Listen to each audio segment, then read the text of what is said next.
have more fat now, then there is a problem. Right. Yeah, so that is not a sign of good living at all. It's actually posing their health at risk because it comes with a lot of health complications as well. Special individual. Joining us this morning is Esther Obey-Mensah, an opulent dietitian and co-founder, Zen Diet Consult. I'm good. Esther, how are you doing? I'm doing well, yes, sir. So he's I'm wondering okay, if he has a pot belly. Hey, what I have, I don't know. Does it pass?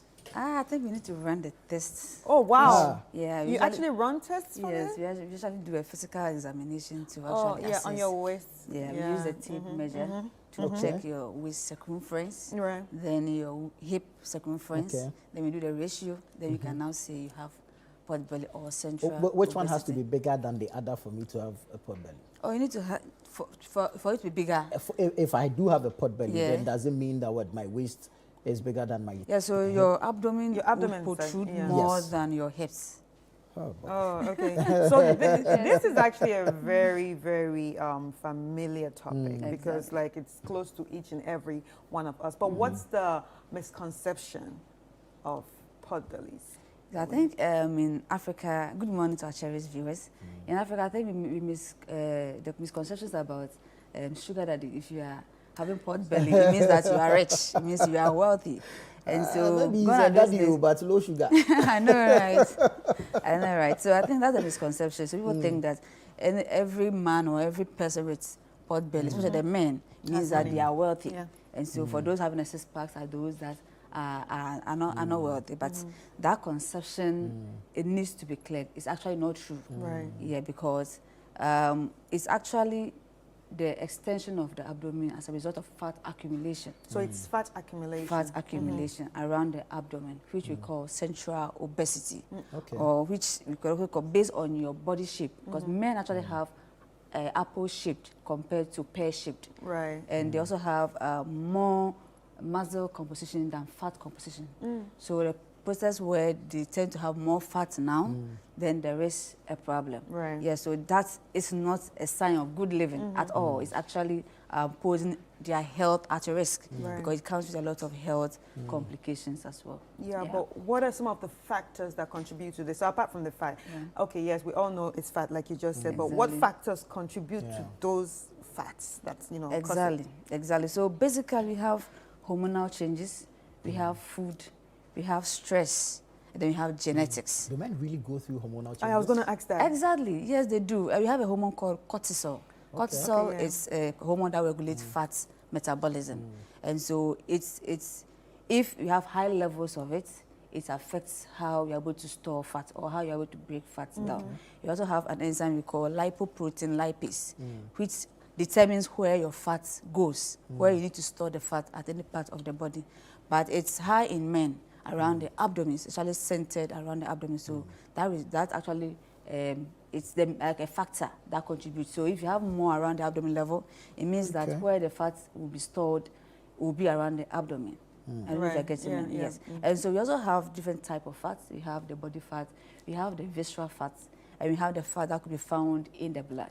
And so if you tend to have this accumulation of the fat around the abdomen, it means that your visceral fat tends to go high, and these are fat that are surrounding your internal organs. That's your kidney, your liver, your heart, any other organ that's located around the abdomen, the central part of the body.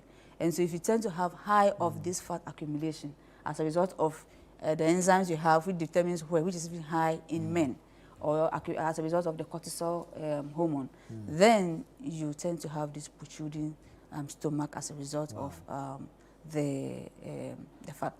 Sorry, the fat accumulation.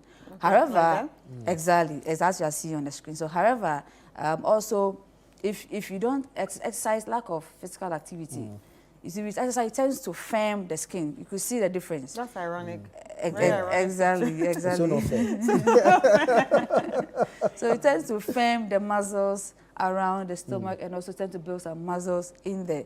And so if you don't also exercise, the muscles over there are loose. So the ability of them to be elastic or to produce is very easy. Wow. So you realize those who have that less flexibility of the skin or don't exercise, the little they take, there's that protruding.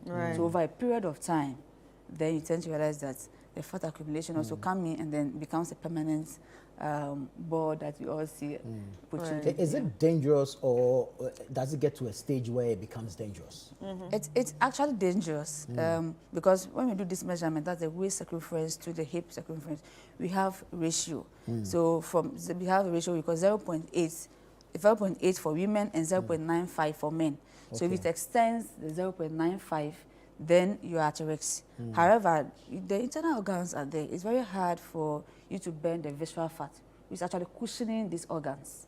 And so if it tend to increases, then it means that a lot of fat around these organs can pose also cardiovascular conditions as well. All right, so we Actually, among the men, 40 years and above. Because I said initially the cause can be genetic. So if you actually have these cells over there after 40, if you don't check your diet, you're not physically active, your chances of getting pot belly is very high. Oh, we have people under 40 who are used to certain lifestyles. Exactly. So basically after 40. But before 40, if you don't take care of yourself and then you expose yourself to the lifestyle that would make you get this pot belly. Eventually, even at 20, late 20s, you can start getting your protruding pot belly, or something we call the beer belly. So in women also, we could also get, because something we call central obesity. However, we have our lipoprotein lipase usually focus around the butts and the buttocks and then the breasts. And so hardly will you see women having pot belly as men. So you're saying however, we also it goes down there instead of...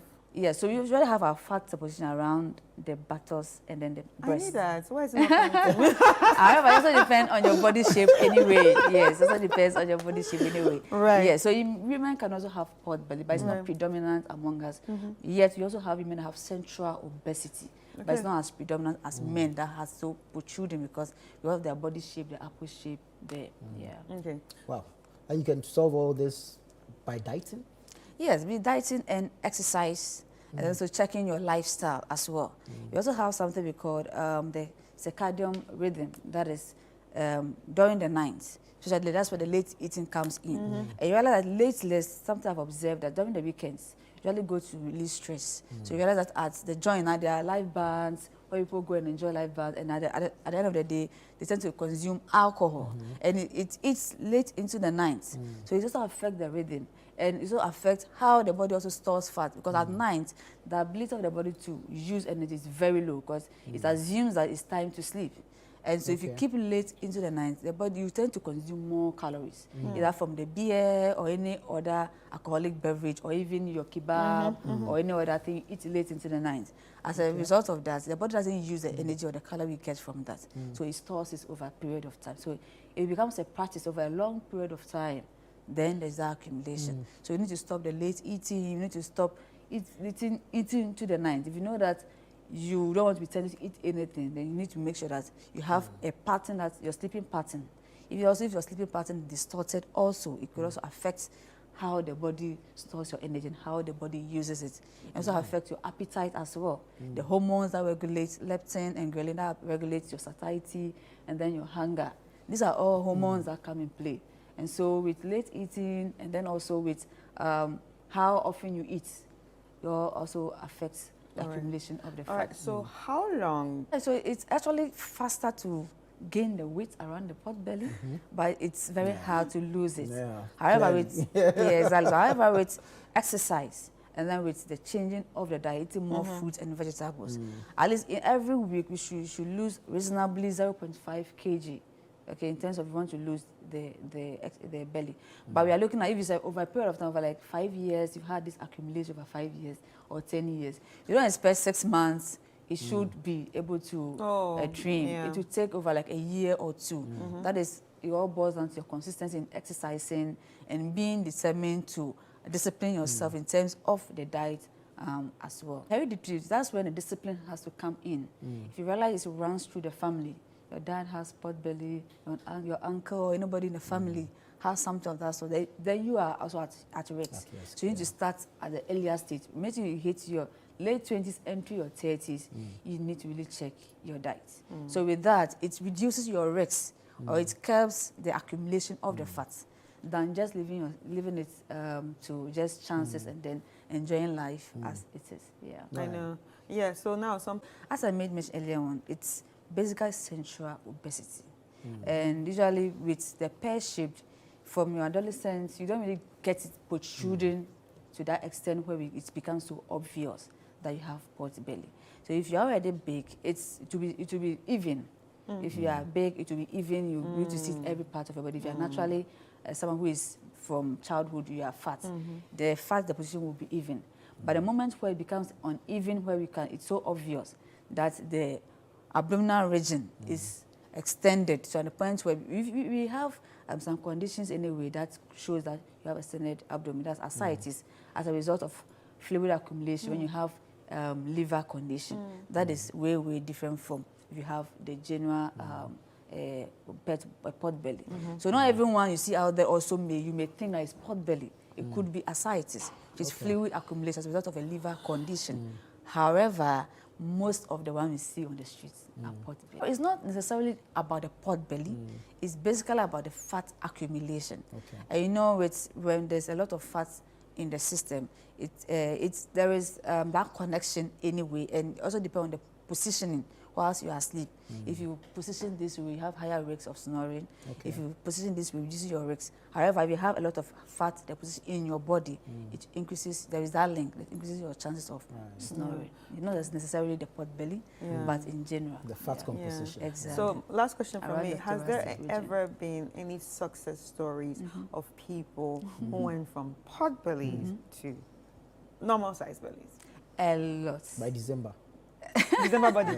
A lot of them. It's all about determination. You being consistent with your exercise, because you have exercise for the stomach. If you focus the exercise mainly at that region. That's so painful. Yeah, but you need a result. Okay, so yes, there'll be a lot of success stories. It's actually something that is treatable with lifestyle changes, with exercise, and checking your sleeping pattern and then your late eating. Is actually very, very possible to turn from your one pot belly to 6-pack, or 1 pack to 6-pack. No, it's a sack. It's a sack, rather. It's a sack. That cannot be a pack. Thank you so very much, Esther Obey-Mensah. Where can people find you? Yeah, so you can get me on all social media platforms as Opulent Dietitian, or if you want to reach out on WhatsApp, 0202 569733, or zendietconsult.com. You can also reach out and then book an appointment. All right. Thank you so much. Thank you so very much. Thanks for having me. Yes.